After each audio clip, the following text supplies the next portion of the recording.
Hey guys, good morning. Sorry good morning না, good evening. তো এখন করতে হবে রান্না। তো চলো, এখানে আমি উঠে গেছি আর এখানে দেখো তোমাদের দাদাভাই এখনও ঘুমাচ্ছে। তো চলো, আমি তো হটপট রেডি হইনি। আজকে বানাবো একটু লুচি আর ঘুগনি। তো সব কিছু আমার রেডি করা রয়েছে, দুপুরবেলা রেডি করে ঘুমিয়েছিলাম। তো ঘুগনির আলু মটর সব সেদ্ধ করা রয়েছে আর আটাটাও ওদিকে মাখানো রয়েছে। তো একটু করে চলো মাখিয়ে নেবো। তো চলো ঝটপট রান্না করে যাওয়া যাক। এখানে রয়েছে মটর আলু সেদ্ধ আর এখানে রয়েছে আটা মাখানো। তো চলো এটাকে আর একটু দলায় মলায় করে নিতে হবে, যাতে লুচিটা একটু ফোলে বা ভালো নরম হয়, তার জন্য। আটা মাখানো কমপ্লিট আর আমি এখানে লেচিওগুলো কেটে নিয়েছি। তো চলো ঝটপট করে বেলে লুচিগুলো ভাজা যাক। বন্ধুরা, আমার প্রথমে লুচিটা আমার একদম বাজে হয়ে গেল।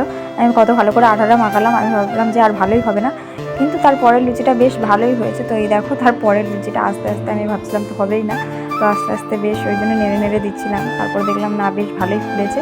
তারপরে একটা একটা করে প্রত্যেকটা লুচি আমার এরকম করে ফুলছিল। আসলে প্রথমে লুচিটা হয়েছে কি বলতো, লুচিটাকে আমি একটু মানে বেশ বড় করে বেলেছিলাম, ওই জন্য ভালো ফোলেনি, ওর জন্যই। তো তারপরে লুচিগুলো বেশ গোল গোল করে ছোটো ছোটো করে একটু মোটা করে বেলছিলাম, ওর জন্যই। আর তারপরে লুচিগুলো বেশ ভালোই আমার ফুলেছে। তো চলো ঝটপট করে আমি লুচিগুলো ভেজে নিই, তারপরে যাবে তোমাদের দাদাভাই কাজে। তো তার জন্য আবার ওই জিনিসগুলো গোছাতে হবে। তো আমি লুচিটা পাশে বসিয়েছি, পাশে কিন্তু আমার ঘুগনিও বসিয়ে দিয়েছি। তার জন্য তোমাদেরকে ওটা আমি তাড়াতাড়ি করে দেখাতে পারছি না। আমার লুচিগুলো এখানে এক গামলা লুচি ভাজা হয়ে গেছে। চলো, তো এখনও একটা বাকি ছিল, সেগুলো আমি ভেজে নিচ্ছিলাম।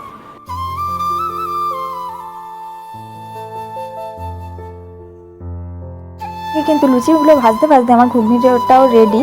তো তোমাদের দেখাতে পারলাম না কিভাবে করলাম, কারণ ওইদিকে তোমাদের দাদাভাইয়ের গুছাতে যাচ্ছিলাম বারবার করে। তো চলো বন্ধুরা, আমার ভিডিওটা কেমন লাগলো অবশ্যই জানিও।